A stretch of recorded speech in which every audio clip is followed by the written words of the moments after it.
यह एक बहुत ही रहस्यमयी और चालाक पक्षी है। सांपों से लड़ती है और उन्हें खा जाती है। इसका नाम है कॉकल बर्ड। दिखने में ये कौए जैसी लगती है, लेकिन असली में ये है एक चालाक शिकारी। ये झाड़ियों में चुपचाप छिपकर शिकार करती है।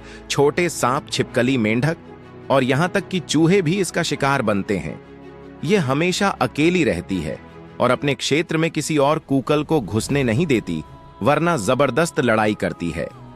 कुछ लोग मानते हैं कि कूकल की आवाज बारिश या मौसम बदलने का संकेत होती है।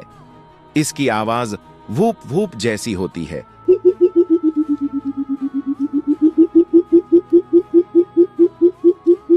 जो दूर से आने पर बहुत डरावनी लगती है, खासकर सुबह या शाम के समय।